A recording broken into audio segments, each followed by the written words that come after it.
உங்களோட பேர் என்னங்க? எங்கேருந்து வரீங்க? தரவரிசை எண் என்ன? என்ன துறையை தேர்ந்தெடுத்திருக்கீங்க? என் பேர் எஸ் திவ்யா. என் ஓவரால் ரேங்க் 786. ஈரோட்லேருந்து வரேன் சார். என்ன டிபார்ட்மெண்ட் எடுத்து கோஆப்ரேட்டிவ் டிபார்ட்மெண்ட் எடுத்திருக்கேன் சார். என்ன படிச்சிருக்கீங்க மேம்? நான் பிஇ இசிஏ படிச்சிருக்கேன் சார். கல்லூரி முடிச்சீங்க?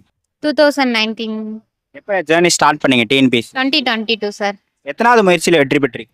இது தேர்ட் அட்டம் சார். எத்தனை கேள்விகள் போட்டீங்க மேம்? 150 கொஸ்டின் போட்டிருக்கேன். தமிழ் எந்த மாதிரி படிக்கலாம் அப்படின்றத சொல்லுங்க.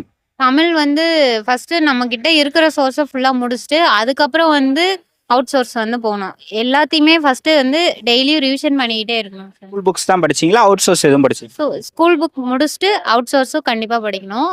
ஸ்கூல் புக் மட்டும் பத்தாது சார். என்னென்ன அவுட் சோர்ஸ்லாம் படிக்கலாம்? அவுட் சோர்ஸ்னால் இப்போ கலைச்சொற்கள்னு பார்த்தீங்கன்னா நம்ம வந்து இவ்வளோ இவ்வளோ நாள் ஸ்கூல் புக்கில் இருக்கிறது ஓல்டு புக்கில் இருக்கிறது மட்டும் படிச்சிருப்போம். ஆனால் கலைச்சொற்கள் அப்படி எப்படி படிக்கணும்னா அவுட் சோர்ஸு ஓல்டு புக்கு இப்போது லாஸ்ட் குரூப் 4ல் வந்து 1980 புக் ஓல்டு புக்லேருந்து எடுத்திருக்காங்க. அந்த புக்கோட ஃபுல்லாக பிரிண்ட் அவுட் போட்டு அதை ஃபுல்லாக படிக்கணும். அந்த தமிழ் அறிஞர்களும் தமிழ் தொண்டும் இருக்கு இல்லையா? 6வது யூனிட், அதுக்கு என்ன மாதிரி படிக்கணுன்றத சொல்லுங்க.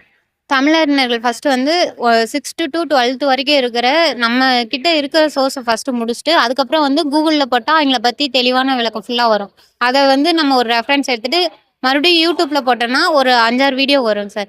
அது ஃபுல்லாக வந்து போட்டுட்டு டெஸ்ட்டு போடணும். அவங்கள பற்றி மட்டும் ஒரு இப்போ வஉசி பற்றி படிக்கிறீங்க அப்படின்னா அவரை பற்றி மட்டும் ஒரு டெஸ்ட்டு போட்டணும்.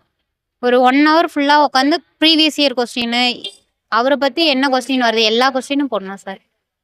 இப்போ தமிழில் நிறைய புரிந்து படிக்கிற மாதிரி இருக்கும் இல்லையா? முன்னாடி அட்டை டு அட்டை புக்கு தமிழ் மனப்பாடம் பண்ணோம் அப்படின்னு சொல்லுவாங்க. செய்யுள் உரைநடைக்கெல்லாம் அதிக முக்கியத்துவம் முன்னாடி கொடுக்கப்பட்டு இருந்தது. இப்போ இலக்கணத்துக்கு அதிக முக்கியத்துவம் கொடுக்கப்படுதுல, இலக்கணம் எந்த மாதிரி புரிஞ்சு படிக்கலாம் அப்படின்றத சொல்லுங்க. இலக்கணங்கிறது வந்து இப்போ மேக்ஸுக்கு எப்படி ஃபார்முலா முக்கியமோ அதே மாதிரி தான் இலக்கணமும். நம்ம வந்து இதுவும் புரிஞ்சு படித்தாதான் வந்து நம்மளால கிளியர் பண்ண முடியும் சார். இலக்கணத்தை எப்படி பார்க்கணுன்னா நம்ம டே டு டே லைஃப்பில் வந்து நம்ம பேரண்ட்ஸ்லாம் கண்டிப்பாக அந்த ஒரு பழமொழி யூஸ் பண்ணாங்கன்னா அதுவும் யூஸ் பண்ணியிருப்பாங்க. அது மாதிரி படித்தோம்னா ரியல் லைஃபோட கனெக்ட் பண்ணி படித்தோம்னா ஈஸியாக படிச்சிடலாம் சார். மேக்ஸ் 2 டாபிக் இருக்குது, ரீசனிங் அதுக்கப்புறம் ஆப்டிடியூட். 2 எப்படி படிக்கலாம்னு சொல்லுங்க. சார் மேக்ஸ் ஃபஸ்ட்டு வந்து ஸ்கூல் புக் தான் கவர் பண்ணேன். நான் அப்படி தான் படித்தேன். 6th to 10th இருக்கிற மேக்ஸ் ஃபுல்லாக வந்து டாபிக் வைஸ் கிளியர் பண்ணிட்டு யூடியூப்பில் போய் ஒவ்வொரு டாப்பிக்கும் வந்து டெய்லியும் 1 hour கண்டிப்பாக ப்ராக்டிஸ் பண்ணணும். மேக்ஸ் வந்து ப்ராக்டிஸ் பண்ணலைன்னா கண்டிப்பாக வராது. டெய்லியும் 1 hour வந்து மேக்ஸுக்குன்னு வந்து ஒதுக்கி ப்ராக்டிஸ் பண்ணேன் சார். ப்ரீவியஸ் இயர் கொஸ்டின் தனியாக சார்ட் அவுட் பண்ணணும். ஆப்டிடியூடுக்கு ரீசனிங் எந்த மாதிரி படிச்சீங்க? ரீசனிங்க்கு வந்து புக் சார், கணியன் புக்கு இல்லை நம்ம நெட்டில் போட்டு அதுக்குன்னு ரீசனிங்க்கு அப்படிங்கிறத வச்சு ப்ராக்டிஸ். மேக்ஸை பொறுத்தளவு ப்ராக்டிஸ் பண்ணாமல் எதுவுமே வராது சார். ப்ராக்டிஸ் கண்டிப்பாக பண்ணணும். ஜிஎஸ் மேம் 6 யூனிட்ஸ் இருக்குது, 75 கேள்விகள். ஜிஎஸ் எந்த மாதிரி படிக்கலாம்னு சொல்லுங்க. ஜிஎஸ் வந்து கொஸ்டின் நமக்கு கொடுத்துட்டாங்க. இப்போ பாலிட்டி அப்படின்னா 20 மார்க், எக்கனாமிக்ஸ் 20 மார்க் அப்படின்னு கொடுத்துட்டாங்க. அந்த வெயிட்டேஜை பொறுத்து வந்து நாங்கள் படித்தோம். ஃபஸ்ட்டு வந்து பேசிக் எல்லாத்துக்குமே பேசிக் தெரிஞ்சுக்கணும். பேசிக் தெரிஞ்சுட்டு அதுக்கப்புறம் எதுக்கு இம்பார்ட்டன்ட் கொடுக்கணும் அப்படிங்கிறத வந்து நம்ம ரிவிஷன் பண்ணுறது டெய்லியும் ரிவிஷன் பண்ணிக்கிட்டே இருக்கணும் சார். இப்போ ஜாகிரபிக்கு சயின்ஸுக்கெல்லாம் படிச்சிங்களா நீங்கள்? ஜாகிரஃபி கண்டிப்பாக படித்தேன் சார். அதுவும் இல்லாமல் அது ரொம்ப ஈஸி. டெய்லி லைஃபோட கனெக்ட் பண்ணிவிட்டு ஒரு மேப் வச்சு ஜாகிரஃபி இப்படி தான் ஹிமாலயாஸ் படிக்கிறோம் அப்படின்னா அந்த மேப் வச்சு கனெக்ட் பண்ணி படிக்கணும். எதுவுமே ரியல் லைஃபோட ஒரு விஷுவல் இது வந்து நம்ம கையில் வச்சுட்டு கனெக்ட் பண்ணி படித்தோம்னா கண்டிப்பாக கிளியர் ஈஸியாக மறக்காது. நடப்பு நிகழ்வுகள்லாம் படிச்சிங்களா? படித்தேன் சார். நியூஸ் பேப்பர் டெய்லியும் வந்து அட்லீஸ்ட் நம்மளால நியூஸ் பேப்பர் வாங்க முடியலனாலும் நியூஸ் பேப்பர் கட்ஸ் வந்து டெலகிராமில் வந்துடும். அதை வந்து டெய்லியும் அட்லீஸ்ட் நம்ம சும்மா பஸ்ஸில் போகும்போது ரீல்ஸ் பார்க்குற நேரத்தில் அதை பார்த்துட்டு போயிடலாம் சார். செல்ஃபோன் நீங்கள் எப்படி பயன்படுத்துனீங்க? உங்களுக்கு ஒரு மொபைல் டிஸ்ட்ராக்ஷன் அடிக்ஷனாக இருந்ததா சோஷியல் மீடியாலாம்?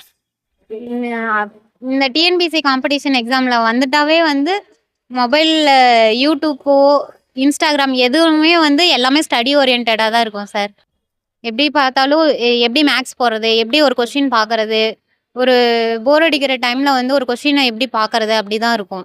யூடியூப்பில் போனோம்னா நம்ம ரீல்ஸ் பார்க்குறதுக்கு பதிலாக அந்த ஒரு கொஸ்டின் ஏதாவது வச்சு மீம் போட்டிருப்பாங்க, அது மாதிரி படிக்கலாம். அது வந்து இன்னும் நம்ம மைண்டை வந்து ப்ரெஸ் அவுட் ஆகும். இப்போ டெஸ்ட்லாம் போடுவாங்களா, மார்க் டெஸ்ட், அதெல்லாம் எப்படி அனலைஸ் பண்ணணும்னு சொல்லுங்கள். டெஸ்ட்டு வந்து நமக்கு ஃபஸ்ட்டு போடும்போது வந்து ரொம்ப மார்க் கம்மியாக தான் வரும். ரொம்ப கஷ்டமாக இருக்கும்.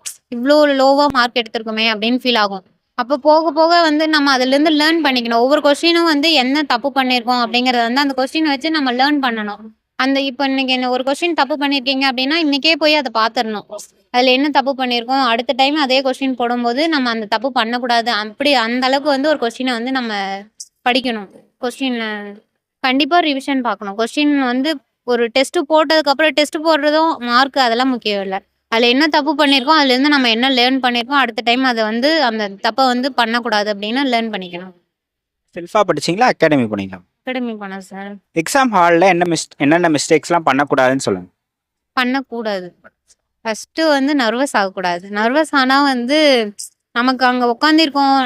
வேற ஒரு வேர்ல்டுல உட்காந்துருக்கிற மாரி இருக்கும். நர்வஸ் ஆகலைனாவே வந்து எக்ஸாம் ஈஸியா போட்டுறலாம் சார்.